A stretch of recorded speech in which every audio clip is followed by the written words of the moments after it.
Magandang araw po sa ating lahat.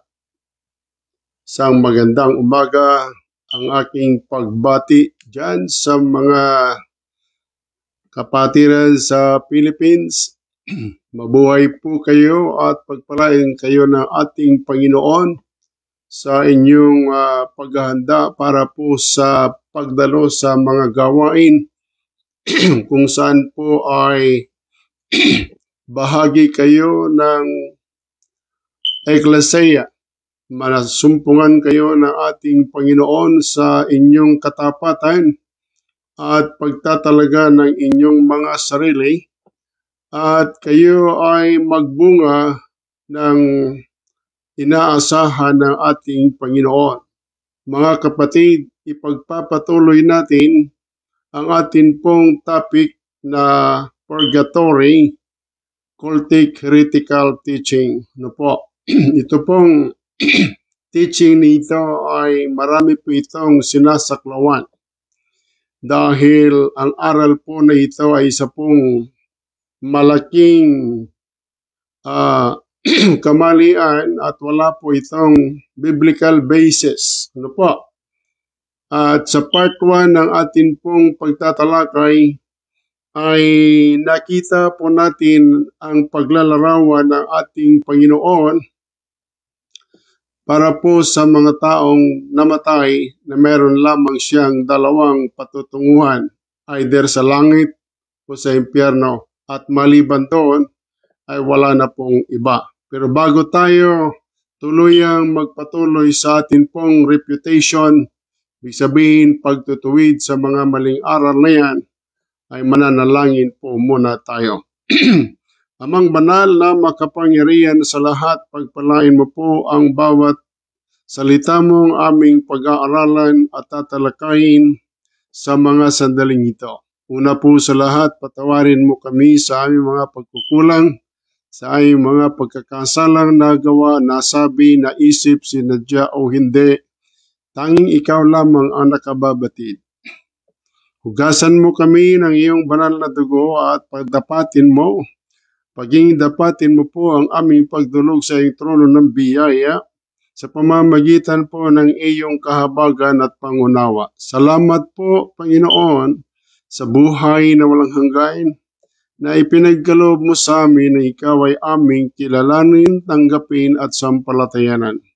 Kung mayroon pong manunood at susubaybay o pinasa ng part 1 ng video nito at ngayon po ay pagpapatuloy namin, itinadalangin ko pong buksan mo ang kanyang pangunawa at nang maunawaan niya ang kanyang kalagayan kung hindi pa po siya ligtas, ay magpasya po siyang tanggapin ka at sampalatayanan. Maraming salamat po sa lahat ng ito.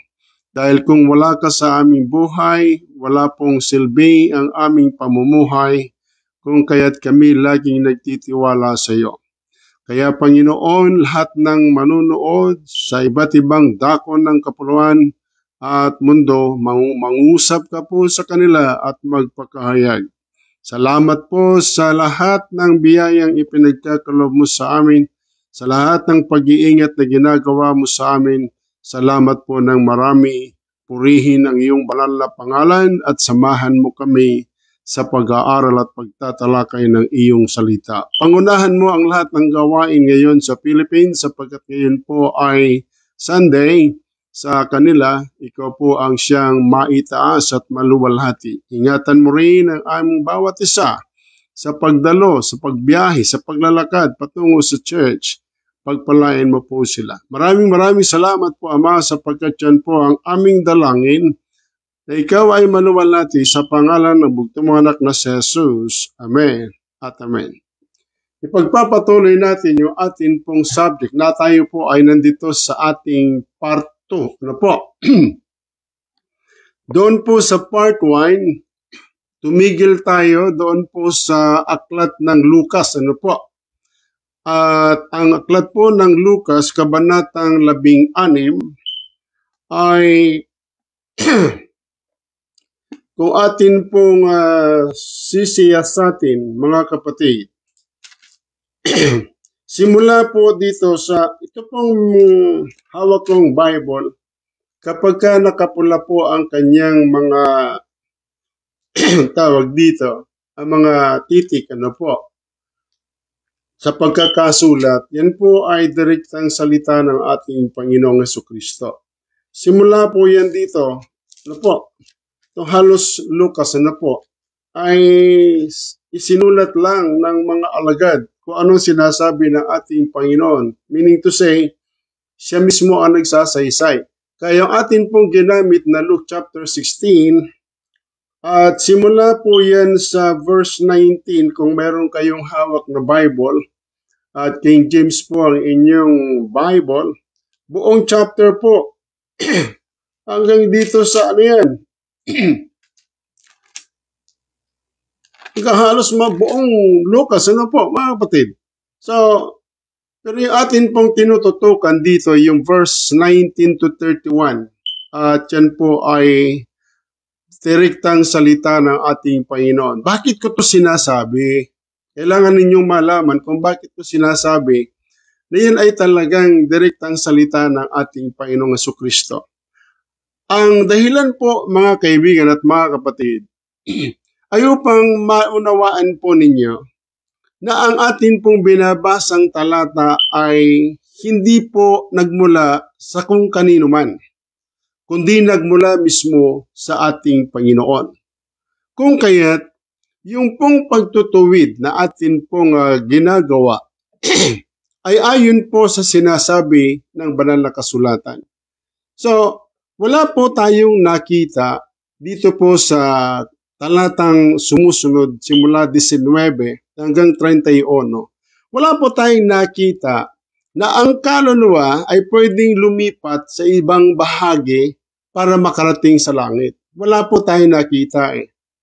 Dahil yung pong taong namatay na mayaman, ano po, nailibing yung katawan niya, pero yung kanyang kaluluwa ay nakita na po niya, nasa apoy na po siya eh, ng pagdurusa. Ibig sabihin, nasa impyerno siya. So, wala pong dako na sinasaysay ang Kristo, ano po, na pwede pa silang umalis doon sa impyerno.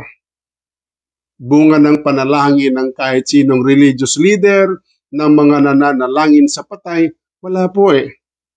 Ang totoo, mga kapatid, yung patay, yung kaluluwa ng patay, ano po, yung kaluluwa ng nasa impyerno, panay ang pakiusap.